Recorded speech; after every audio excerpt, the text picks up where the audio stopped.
빌레몬서 1장 23절로 25절 말씀입니다.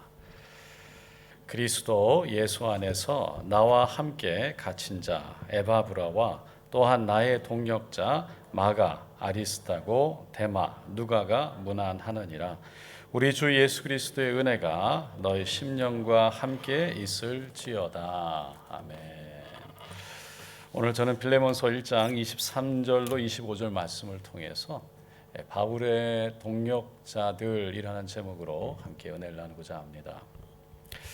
빌레몬서는 계속 말씀을 드리지만 사도 바울이 로마 가택 연금 감옥에 갇혔을 때에 오네시모를 만나게 되고 그 오네시모를 위해서 그 주인이었던 빌레몬에게 보냈던 편지다라고 그랬습니다.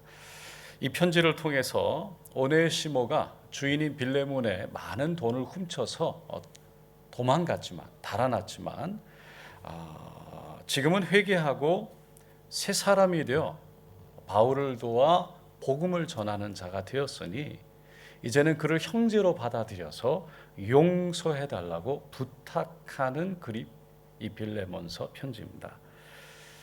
이 본문의 오늘까지 말씀이 그렇고요. 이제 오늘 본문에 와서는 이제 편지의 마지막 마무리 장면인데 마지막 인사를 하죠. 근데 이 말씀을 가만히 읽어보면 한 가지 흥미로운 것이 발견되는데 그것은 오늘 본문 전까지는 이 빌레몬서의 모든 편지의 내용이 딱 세 사람에게 집중돼 있죠. 바울과 빌레몬과 오네시모 세 사람이에요. 그런데 그 초점이 지금 마지막 세 절에서 이제 옮겨져서 사도 바울과 함께 로마에 있는 사람들에 대한 이야기를 하고 마친다는 거죠. 22절, 23절 그리스도 예수 안에서 나와 함께 갇힌 자 에바브라와 또한 나의 동역자 마가, 아리스타고, 데마, 누가가 문안한다 라고 마치고 있습니다. 이들 모두는요 사실 빌레몬 그리고 골로새 교회에 있던 사람들이 다 알고 있었던 사람들이었어요. 저는 오늘 이 사람들 5명을 이렇게 쭉 살펴보면서 우리에게 하나님이 주시는 영적 교훈 한 가지만 함께 좀 나누고 마치려고 합니다. 먼저 에바브라입니다. 에바브라는 골로새 교회를 세웠던 사람이죠. 그래서 그가 빌레몬과 그의 모이는 그 성도들, 그의 집에서 모이는 성도들이 아주 잘 알고 있던 사람이었어요. 에바브라는 골로새 교회에 있던 어려움 때문에 율법주의자들에 대한 어떤 가르침, 또 이단적인 가르침, 이런 사람들이 주는 그 어려움으로 인해 교회가 이렇게 좀 나눠지고 또 힘들어지는 그 일 때문에 로마까지 사도 바울에게 찾아와서 조언을 구하기 위해 왔던 거죠. 그런데 사도 바울을 보면서 스스로 자신에서 바울과 함께 가택 연금 생활을 하기 시작합니다. 그래서 오늘 본문에 보면 사도 바울이 에바브라가 자신과 함께 갇힌 자가 되었다라고 말하고 있어요. 그 에바브라는요 항상 기도했던 사람이었어요. 골로새 4장 12절에 보면 그리스도 예수의 종인 너희에게서 온 에바브라가 너희에게 문안하느니라. 그가 항상 너희를 위하여 애써 기도하여 너희로 하나님의 모든 뜻 가운데서 완전하고 확신 있게 서 있기를 구한다, 기도한다라는 거예요. 그러니까 지금 에바브라를 위해서 골로새 교회를 위해서 에바브라는 하나님의 뜻, 온전한 하나님의 뜻이 그들 가운데 펼쳐지고 깨닫게 되기를 위해서 로마의 감금 상태에 사도 바울과 함께하면서 이 편지 결국은 그들을 위해서 기도했다라는 것을 이 골로새서를 통해 사도 바울이 증언하고 있는 거죠. 그러니까 에바브라가 마지막까지 사도 바울과 함께 감금 상태에서 함께하며 늘 기도했던 사람이었다라는 겁니다. 두 번째 사람이 마가입니다. 마가는 예루살렘 교회, 초대교회에 소속되어 있던 성도였죠. 베드로와 다른 성도들을 잘 알고 있었어요. 그래서 그는 예수님의 생애 그리고 사역에 대해서 누가나 요한보다도 먼저 썼던, 마가복음을 먼저 썼던 사람입니다. 그는 바울과 바나바를 예루살렘에서 만나면서 유대에 있던 교회에 헌금을 보내기 위해서 전달하러 가는 그런 사도 바울의 여정 가운데 1차 전도 여행 때부터 동참하기 시작했죠. 하지만 그가 전도 여행 중에 이 마가는 좀 힘들다고 중간에 고향으로 돌아가게 됩니다. 그것 때문에 결국은 바울과 이 바나바 사이에 어떤 분열의 원인이 되어지게 되죠. 그동안 바나바 때문에 결국은 마가와 함께 했지만 이 마가가 떠나가면서 결국은 갈라지고 두 번째 전도행을 떠날 때 마가를 데려가지 않기로 했던 겁니다. 왜냐하면 마가를 더 이상 믿을 수가 없다는 이유 때문이었어요. 그러나 나중에 그런 마가를 용서하죠. 그리고 오늘 본문에 보면 그 마가를요, 나의 동력자라고 칭합니다. 뿐만 아니라 그 마지막으로 로마의 감막, 아주 마지막 순간에 디모데후서 4장 11절에 보면 마가에 대해서 그가 나의 일에 유익하다라고 고백하고 디모데에게 마가를 데리고 로마로 올 것을 부탁을 합니다. 이러한 바울과 마가의 관계를 통해서 사도 바울은 이 마가를 동력자라고 언급했는데 이 언급한 이유를 우리는 잠깐 어떻게 보면 생각해 볼 수 있어요. 살짝 엿볼 수 있어요. 바울은 자신도 이런 마가, 자신을 버리고 떠나갔던 마가를 용서했듯이 그 힘들고 어려울 때 한 명이라도 귀하고 그렇게 신뢰해서 같이 동역했던 그 사람이 자신을 버리고 그냥 은근슬쩍 말도 없이 사라진 그 마가, 그 사람을 용서하고 내가 품었듯이 빌레몬 당신도 오네시모를 용서하고 복음의 동력자로 받아줄 것을 좀 부탁하는 의미가 있지 않나 생각해 봅니다. 세 번째 사람은 아리스다고입니다. 그는 성경에 크게 나와 있지 않아요. 알려지지 않았습니다. 다만 골로새 4장 10절에 바울이 그와 함께 갇힌 동료, 그러니까 사도 바울과 함께 나와 함께 갇힌 동료라고 표현하는 정도가 다였어요. 오늘 본문에서도 동력자라고 부르고 있죠. 네 번째 사람이 데마인데 사도 바울은 그를 동력자라고 여겼다는 거죠. 그만큼 헌신적인 사람이었을 거예요. 하지만 마지막 순간 사도 바울이 감옥에 갇혀서 사형을 기다리고 있을 때 마지막 순간에 이 데마가 사도 바울을 버리고 세상을 향해 떠나갑니다. 디모데후서 4장 10절에서 그래서 이 데마가 자신을 버리고 떠나갔다고 디모데에게 얘기를 하죠. 그때 데마에게 정확하게는 어떤 일이 있었는지 무슨 일이 있었는지는 사실 기록되어 있지 않습니다. 하지만 아무래도 안전에 대한 위협 그리고 세상의 유혹들이 아마 데마를 넘어뜨렸을 것이라는 것을 우리는 생각해 볼 수 있습니다. 데마는 처음에 아주 열정적으로 예수를 사도 바울과 함께 따랐습니다. 그 사도 바울의 마음에 흡족했기에 이 데마를 동력자라고 부를 정도로 인정했던 겁니다. 그런데 결국 이 데마는 마지막 순간 정말 힘들고 어려울 때 최고의 아픔이 있을 때 그 사도 바울이 사형에 들어가기 마지막 순간에 결국은 믿음을 끝까지 지키지 못해서 마지막을 잘 매듭짓지 못했던 사람이었다는 거죠. 다섯 번째 사람은 누가입니다. 누가는 의사였죠. 우리가 아는 것처럼 정말 지칠 줄 모르는 정열의 열정의 사람이었습니다. 그는 예수님의 생애와 사도 바울의 행적과 그리고 초대교회의 그 역사들을 누가복음과 사도행전을 통해서 쭉 기록해 놨어요. 그는 바울과 함께 여기저기 돌아다니면서 그 예수님, 주님과 또 주님을 섬기는 교회들과 그 이야기들을 쭉 풀어내면서 결국 여러 가지 사도들, 여러 사도들을 도와서 함께 사역을 했습니다. 말년에 바울이 로마 법정에서 마지막 재판을 받았죠. 그런데 그 어려운, 결국 마지막 재판의 과정 속에 불리한 상황 속에 들어가니까 사람들이 떠나갔지만 누가만큼은 끝까지 그와 함께 했습니다. 그래서 사도 바울이 그 순간을 회상하면서 디모데후서 4장 11절에 보면 누가만 나와 함께 있느니라 라고 고백을 하는 거예요.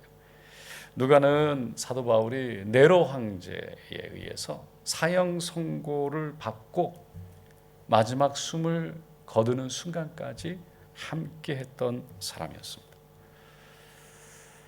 여러분, 우리는 이 5명의 사람들의 이야기를 쭉 살펴봤습니다. 근데 이 이야기를 들으면서 여러분은 어떤 마음이 드십니까? 어떤 생각이 드십니까? 저는 두 사람, 에바브라와 누가는요, 바울과 끝까지 함께했고, 물론 마가도 함께했지만 중간에 살짝 사도 바울을 버리고 떠나갔다가 다시 돌아왔던 사람.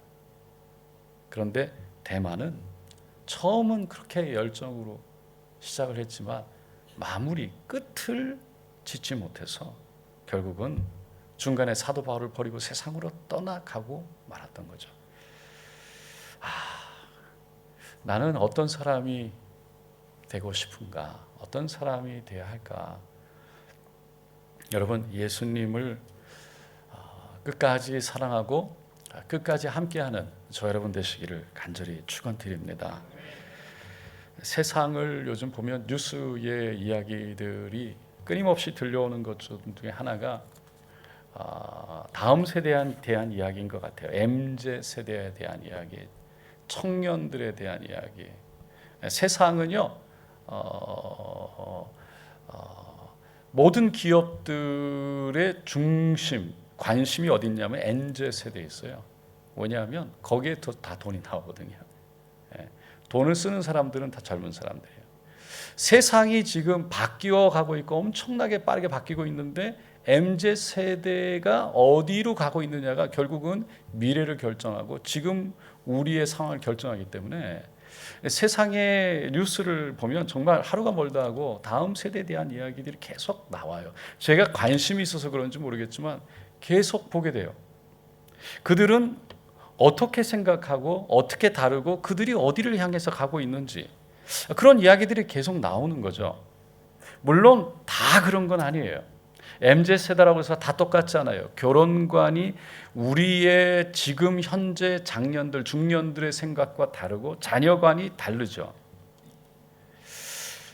그렇게 생각하는 여러 가지 이유가 있겠지만 사실은 왜 그렇게 생각하는 것에 대한 이유에 대해서 많이 설명은 없는데 그 중에 하나 딱 굉장히 핵심적으로 나오는 게 뭐냐면 이미 오래된 생각인데 YOLO라는 생각이죠. You only live once라는 얘기예요. 다시 말해서 인생은 한 번밖에 살지 못하니까 지금이 중요하다는 게 아니라 지금 즐기자라는 거예요. 얼마 전까지만 해도 대부분의 우리 사람들, 중년들, 지금 이제 노년으로 가는 우리들의 삶을 이렇게 생각해 보면 젊었을 때는 고생도 사서 한다.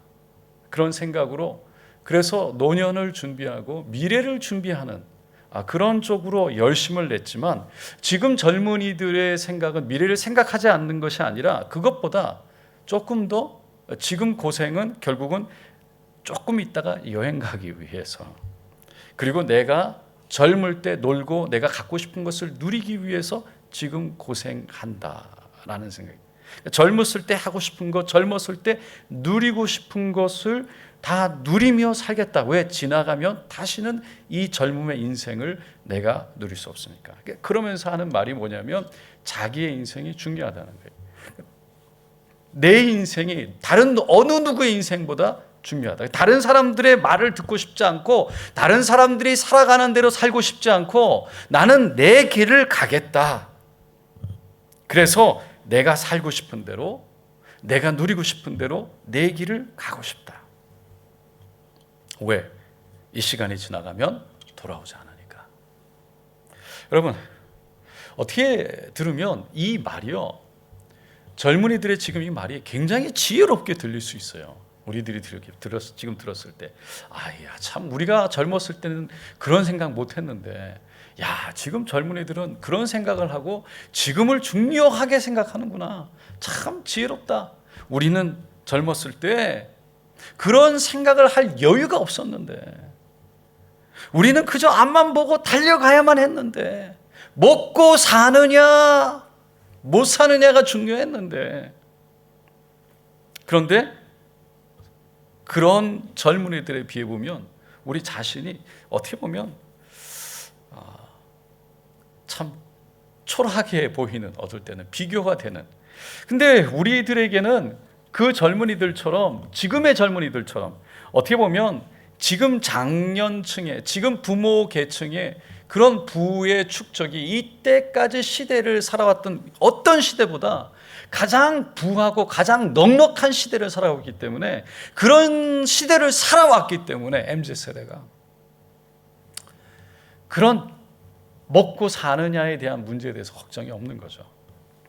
그러다 보니까 그 젊은 층들은 지금 연로에 대한 생각에 많이 빠지는 거죠. 근데 그런 모습을 보면서 우리들이 어떻게 보면 야, 참 부럽다. 나도 젊을 때 저렇게 해봤으면, 여행도 다니고, 나는 젊을 때 비행기를 탄다는 것 자체를 생각을 못했는데 저렇게 누리고 가져보고 해볼 거 해보고 새로운 경험, 야 참 나는 젊을 때 뭐 했나, 후회가 밀려올 때가 있는 거죠. 그러면서 야 나도 저렇게 즐기고 싶다, 나도 저렇게 하고 싶다. 근데 그런 생각 속에 빠져들면서 한 가지 우리가 생각해 봐야 될 게 뭐냐면, 그러면 신앙은 거기에서 어디에 들어가야 되냐는 거예요. 그런 생각 속에 신앙은 어디쯤 들어가야 되냐는, 우리 인생이라는 큰 인생에 어디쯤, 얼마만큼 신앙이 차지해야 되느냐, 어디쯤 끼워 넣어야 되느냐, 얼마만큼 우리 인생에서 신앙이 중요한 가치를 가져야 되느냐. 여러분, 이게 고민되지 않겠습니까? 근데 이런 고민을 하면서도 지금 누리고, 지금 놀고 싶고, 지금 나가고 싶고, 그래서 가봐요. 여행도 가고 사보기도 하고 누리기도 하는 거죠. 그런데 그렇게 누려봤지만 거기에 행복이 없다는 것을 깨닫는 사람들이요, 또다시 시간이 지나면서 예수님께로 마치 마가처럼 돌아오는 거죠. 돌아와서 여기가 행복, 여기에 예수 안에 모든 것이, 그걸 깨닫게 되면서도 또다시 세상을 보고, 세상의 이야기를 보고, 세상에 번쩍거리는 것들을 보고, 세상의 즐거운 것들을 보면서 거기에 또 다른 흥미와 기쁨과 행복이 있어 보인다는 거예요. 좋아 보이는 거죠. 오늘 뉴스를 보니까요, 2021년 통계예요. 20대, 30대 2021년에 종교를 가졌다는 사람들이 20대, 30대 종교를 가졌다는 사람들이 2021년에 30%였다는 거예요. 학생들, 대학생들, 공부하는 학생들은 20%가 종교를 가졌대요. 기독교가 아닙니다. 종교를 갖고 있다. 종교가 없다라고 말한 사람은 60%였어요. 그러니까 대학생인 경우에는 종교가 있다, 그 대답 20% 안에 카톨릭도 있고 기독교도 있고 불교도 있고 유교도 있고 뭐 여러 가지가 있겠죠. 그러니까 20%에서 기독교는 몇 프로나 될까요? 지금 팬데믹, 2024년 팬데믹이 끝난 지금의 상황에서 과연 기독교는 몇 퍼센트나 될까요? 지금 우리가 예수를 믿기 때문에 오늘 이 자리에 앉아 있습니다. 그런데 여전히 세상의 유혹은요, 강합니다. 여전히 세상은요, 갈수록 강해지고 있습니다. 누릴 것도 많고요. 해보고 싶은 것도 많고요. 가보고 싶은 것도 많은, 옛날에는 정보가 없었지만 요즘에는 정보가 너무 많아서 그냥 전화기에 키면 다 볼 수 있고 보암직도 하고 먹음직도 하고 가보고도 싶은 곳들이 너무나 많은 거예요. 그래서 실제로 많은 사람들이 그런데 빠져들기 시작하고 그것을 동경하기 시작하면서요, 실제로 교회를 나가지 않는 가나안 성도가 부쩍 늘었다는 거예요. 가나안 성도, 어떤 성도입니까? 거꾸로 안 나가 성도를 거꾸로 불러서 가나안 성도라고 그런다잖아요. 그러니까 옛날에는 교회를 나갔다는 거예요. 예배를 드렸다는 거예요. 1200만이라고 말했던 한국 교회, 기독교의 성도들의 숫자가 지금 500만을 얘기를 하고 있는데 반이 줄었어요. 모든 교회들을 가보면 거의 반이 줄었어요. 이게 현실이라는 거예요. 현재 상황이라는 거예요. 이때 우리는 어떻게 해야 되느냐는 거죠. 예수님이 말씀하셨어요. 마태복음 16장 24절, 잘 아는 말씀이죠. 아무든지 나를 따라오려거든 자기를 부인하고 자기 십자가를 지고 나를 따를 것이니라. 세상에 그런 현상들, 그런 유혹들 있다는 거 우리가 없다고 말할 수 없어요. 우리가 이 전화기, 세상의 모든 광고들을 보지 않고 산다고 말할 수 없어요. 여전히 우리는 세상 속에 살아가요. 세상에 얼마나 할 수 있는 것들이, 얼마나 하고 싶은 것들이, 얼마나 가고 싶은 것들이, 먹고 싶은 것들이, 갖고 싶은 것들이 많은지 모릅니다. 그런 것들이 다 나쁘거나 틀렸다는 것이 아니에요. 하지만 그 속에서 여전히 우리 마음속에 예수를 담아내느냐, 아니면 예수를 빼앗기느냐. 아니, 예수를 담고 있지만 한 우리 인생의 어떤 부분만 예수, 우리 인생의 가장 중요하고 소중한 분이 예수가 아니라 그냥 한 부분의 예수, 내 인생의 이 부분만 예수에게 드리고 나머지는 내 뜻대로, 내 생각대로. 여러분, 그러다가 결국은 나는 그렇지 않을 거야 라고 말할 수 있지만, 실제로 가나안 성도들은 세상의 마음을 빼앗겨 여러 가지 이유를 대면서, 오늘 보니까 교회를 나가지 않는 이유들, 시간이 없다라는 얘기는요 몇 %밖에 안 되더라고요. 관심이 없고, 종교가, 기독교의 신앙이 나에게 믿음이 되지 않았고, 관심이 없다는 거예요.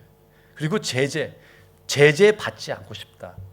그 기독교 신앙에 의해서 내가 하고 싶은 거 누리지 못하고 사는 거 쉽지 않다. 그게 거의 90%예요.